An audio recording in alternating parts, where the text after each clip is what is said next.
পৃথিবীর একমাত্র স্বাধীন ভাই বাংলাদেশ। টিভি তোর পোদে, টিভি দেখার মতো পয়সা নেই, ঘরে টিভি নেই, টিভি দেখবি কেন? বাংলাদেশের লোক না আমি, বাংলাদেশের লোকরা টিভি দেখে। হিসু বলি, ডক্টর হিসু, অকাদ নেই। কোন দিক থেকে নোবেল পেয়েছে ভগবান জানে।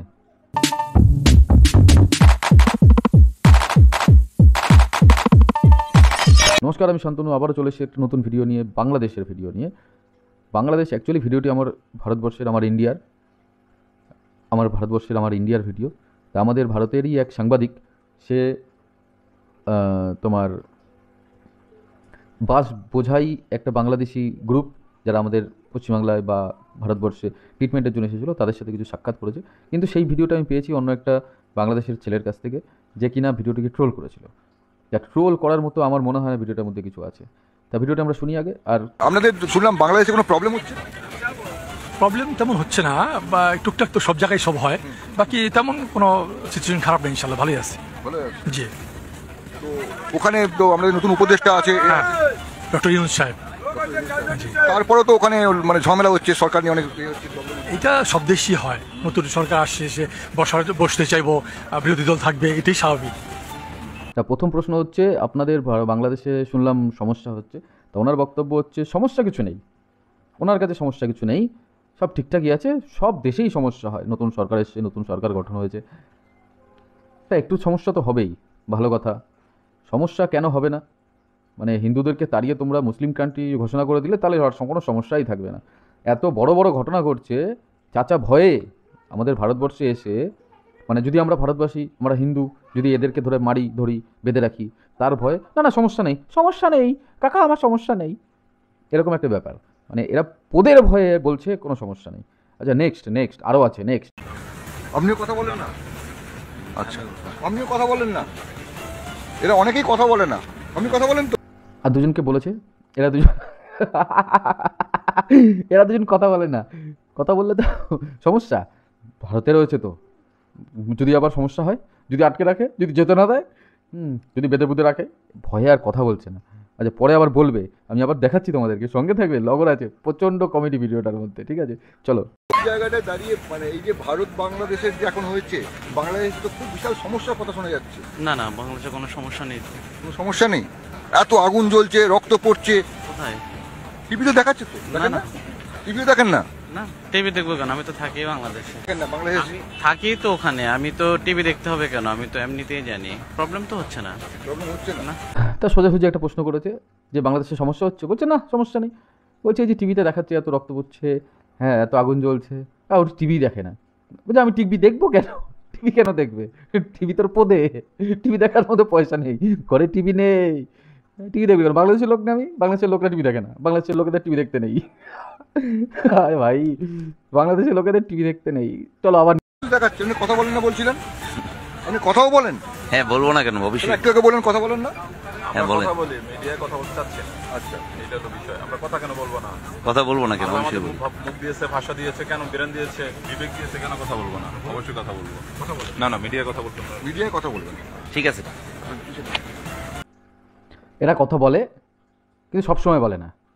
আবার বাংলাদেশে যাবে, আবার কুকুরের মতো চিল্লাবে, ভগবান না, আলহামদুলিল্লাহ না কি যাই হোক হবে একটা, আল্লাহ ওদের মুখ দিয়েছে, পথ দিয়েছে, কথাও বলবে, পাদও মারবে, ঠিক আছে, হাত দিয়েছে, আগুন ধরাবে, মারবে, লোকের বাড়ি ধরে আগুন জ্বালিয়ে দেবে, কথা বলবে। ভারতে এসে কথা বলবে না। ভারত এটা, এখানে হিন্দু রাষ্ট্র, মানে এখানে হিন্দুর সংখ্যা বেশি, যদি সমস্যা হয় তাই কথা বলবে না। আবার মেজাজ আবার গরম, সুবিধাও নেব, আবার গরমও দেখাবো। ওরা ভাবে যে বাংলাদেশের পয়সায় ভারতবর্ষ চলে। প্রত্যেকটা দেশের সাথে প্রত্যেকটা দেশেরই কানেকশান আছে। ভারতবর্ষ কিছু না কিছু কিনছে কারো না কারো থেকে, বাংলাদেশ যেরকম কিনছে ভারতের থেকে, ভারত কারো থেকে কিছু না কিছু কিনছে, ওটা কোনো ব্যাপার না। কিন্তু এরা মনে করে নিজেদেরকে বড় শিয়ানা। এদের ব্রেনটা ওয়াশ হয় একদম মাদ্রাসা থেকে। আমার একটাই সমস্যা, এই মুসলমান জাতি, এদেরকে নিয়ে সমস্যা নেই। যারা মাদ্রাসায় পড়াশোনা করছে, যারা অশিক্ষিত তৈরি হচ্ছে, তাদেরকে নিয়ে আমার সমস্যা। ঠিক আছে, আবার নেক্সট। বিভিন্ন ধরনের ভয় ভীতি কাজ করছে আমাদের মাধ্যমে। কেউ বলতেছে আমাদের এই ভিসা দিবে না, কেউ বলছে আমাকে বর্ডারে অ্যাটাক করবে, এই ধরনের কথাবার্তা আমরা শুনতেছি। এই জন্য আমরা যেটা 3-4 দিন 5 দিন 7 দিন এখানে স্টে করতাম, সেটা আমরা কমিয়ে এখন 2 দিন 3 দিনের মধ্যে। আগে ছিল না, আগে তো ছিল না, আগে করে কি হলো? আগে ছিল না, এখন আমাদের মধ্যে আমাদের স্বাধীন রাষ্ট্র নিয়ে অনেক ধরনের মাথা ব্যথা। আমরা স্বাধীন রাষ্ট্র নিয়ে কেউ হস্তক্ষেপ করে আমাদের পৃথিবীর একমাত্র স্বাধীন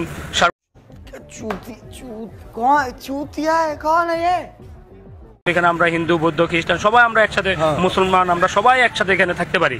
কিন্তু আমাদের যে কোনো দিকের সরকার হোক, বিভিন্ন রাষ্ট্রের প্রধানরা হোক, তারা বিভিন্ন রকম আমাদেরকে নিয়ে মন্তব্য করে আমাদের মধ্যে একটা বিধাভেদ সৃষ্টি করার চেষ্টা করতেছে। আমরা চাই এসব বিধাভেদ সৃষ্টি না করে সবাই সবার মধ্যে ভালো থাকি, সবাই সবার সাথে সম্পর্ক বজায় রাখি, সবাই সবার সাথে ব্যবসা বাণিজ্য সবকিছুতে থাকি। এটাই হলো মনে হয় আমাদের। এখন ওদের ভয় পাচ্ছে, তাই 7 দিনের জায়গায় 3 দিন থেকে চলে যাচ্ছে। আর কিসের জন্য এসছে সেটা বললো না, ঠিক আছে, হয় ট্রিটমেন্টের জন্য হতে পারে, বিজনেস পারপাস হতে পারে। ওদের স্বাধীন রাষ্ট্র নিয়ে নাকি অন্যদের মাথা ব্যথা, ওদের স্বাধীন রাষ্ট্র নিয়ে অন্যজনে হস্তক্ষেপ করছে। পৃথিবীর একমাত্র স্বাধীন ভাই বাংলাদেশ, হিন্দু খ্রিস্টান বৌদ্ধ মুসলমান পড়ে সবাই একসাথে থাকে, বুঝতে পেরেছো? বিভিন্ন রাষ্ট্রের প্রধান, দেশের অন্য কোনো সরকার হোক, ওদের মধ্যে বিবাদ তৈরি করার সৃষ্টি করছে। মানে ওরা ভালো আছে, আমাদের ভালো লাগছে না, ডাইরেক্ট বলতে পারছে না, ইনডাইরেক্টলি বুঝিয়ে দিচ্ছে। বিভিন্ন রাষ্ট্রের প্রধান হোক, এইগুলো হচ্ছে এমন শুয়োরের বাচ্চা, খাবো মানে কি বলতো, ওই যে বলে এদের মায়ের মানে বাপের ঠিক নেই, তো এদের তো বাপের ঠিক নেই, এদের বাবার পরিচয়ই এরা ঠিকঠাক জানে না, এমন একটা জাত। খেয়ে হাত মোছাপাটি, কে হাত মুছে বলবে, মুখ মোছা, সরি, খেয়ে মুখ মোছাপাটি, মুখ মুছে বলবে আমি তো খাইনি, আমি কেন খাবো? দয়া ভিক্ষা যখন লাগে তখন তো ভালো পাওয়া হয়, ভিক্ষা দেন দাদা, 2টো ভিক্ষা দেন, হাত পেতে নেওয়ার সময় ভালো লাগে। কই কিছু দিয়েছিস? কোন সুবিধা পেয়েছি? ভালো বন্ধুত্ব সম্পর্ক ছিল শেখ হাসিনার আমলে। তোদের ডক্টর হিসু, আমি যেটাকে হিসু বলি, ডক্টর হিসু অকাদ নেই, কোন দিক থেকে নোবেল পেয়েছে ভগবান জানে। একমাত্র দেশের মানে এতগুলো দেশের একমাত্র নোবেল বিজয়ী ডক্টর হিসু। এসব মানে খাবে, খেয়ে মুখ মুছবে, এগুলো হচ্ছে এরকম জাত। বাংলাদেশের মালগুলো হচ্ছে এরকম জাত। সুবিধা নিতে ভারতে রয়েছে, সুবিধা নিতে 10 বার ভারতে আসে। কত মাল আছে যেগুলো ভারতে আসবে না, ডায়লগ মারে পাকিস্তান যাবে, এখানে যাবে, সেখানে যাবে। যা না রে ভাই, কিডনি বেচবি তারপরে যাবি। ভারতবর্ষের ট্রিটমেন্টের খরচা কম, সুযোগ সুবিধা বেশি, বাংলাদেশের থেকে অনেক উন্নত চিকিৎসা ব্যবস্থা। ভারতে কম খরচা ট্রিটমেন্ট করছো, আসছো, ঘুরছো, ফিরছো, যাচ্ছ, ভালো লাগছে না, ওদের কুচুকিমটি কামড়াচ্ছে। ভিডিওটি আজকে এখানেই শেষ করছি। মাথা আমার খারাপ হয়ে যায় এদের বক্তব্য শুনলে, এদের কথা শুনলে, তাই আমি বেশি বকে ফেলি বা বেশি বলে ফেলি। যদি ভুল বলে থাকি অবশ্যই ক্ষমা করবেন। ভিডিওটি ভালো লেগে থাকলে অবশ্যই লাইক করবে, শেয়ার করবে বেশি করে, চ্যানেলে নতুন হলে অবশ্যই সাবস্ক্রাইব করে দেবে।